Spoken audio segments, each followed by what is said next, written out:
so glad you're here. Tonight, I have something a little heavier to share. Usually, my stories carry a warmth, a softness from the past, a quiet lesson.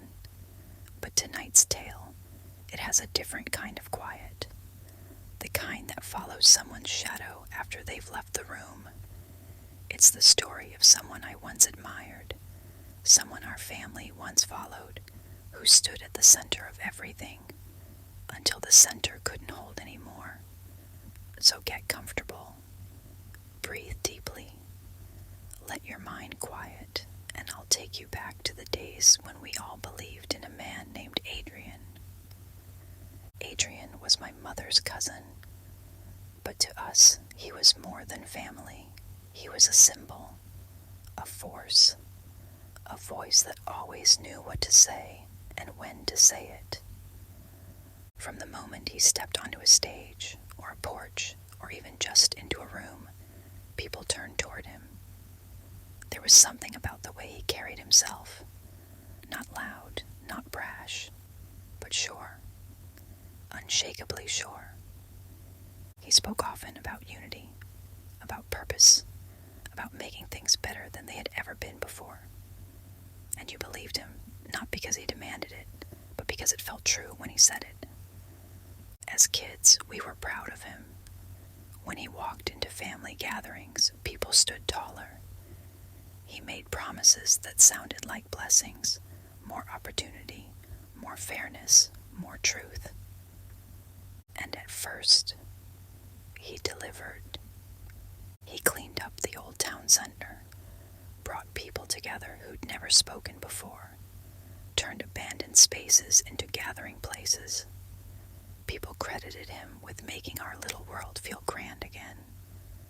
But slowly, things shifted. At first, it was subtle. He started speaking a little more about himself, his sacrifices, his vision, his burden. He stopped saying we. He started saying I. I didn't notice it at first. I was still young, still wide-eyed around him, but my Aunt Elena, who had always stood quietly beside him, noticed.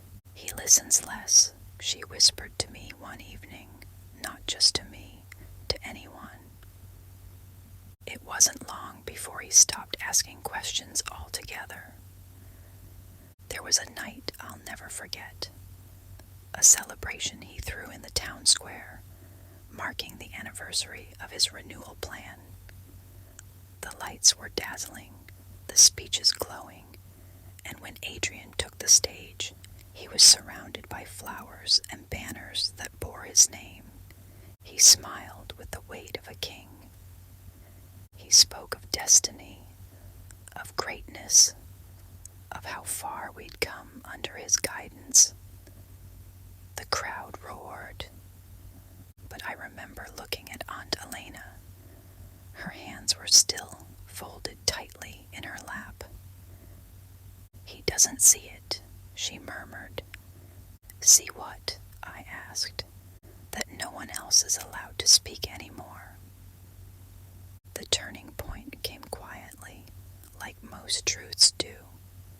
There was a man named Raphael, an old friend of Adrian's, one of the few who had helped him rise to where he was. Raphael had questions, not challenges, not rebellion, just questions. Why were certain contracts going to Adrian's inner circle? Why were the community projects delayed while personal ones expanded?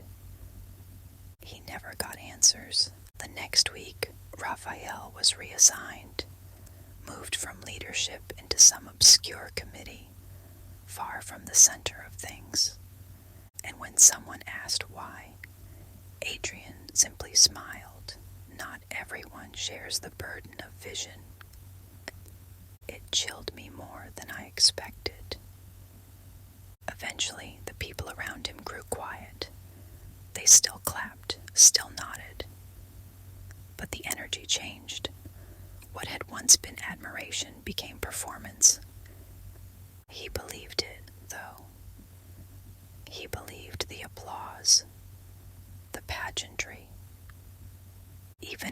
people started to slip away, even as those closest to him, the ones who helped build the foundation, left with nothing but silence behind them.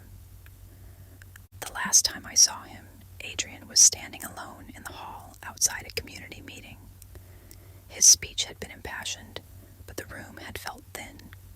Fewer people, fewer voices.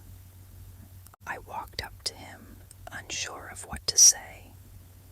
He looked at me, tired but still wearing that same polished smile. "They don't understand," he said. "They forget who gave them everything." I didn't answer, because deep down, we all knew. He didn't give us anything. We built it with him, but he forgot that. He had started out asking us to dream, but in the end, he only asked us to watch. So now, my dear listener, as you drift off to sleep, I leave you with this whisper. Some people rise not because they lead, but because they speak the right words at the right time. But true leadership, true legacy, isn't in the applause. It's in the listening, in the shared work.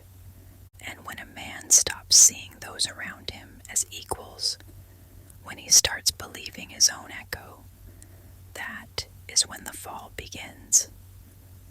Sleep gently tonight. Let this story settle like dust after a long speech.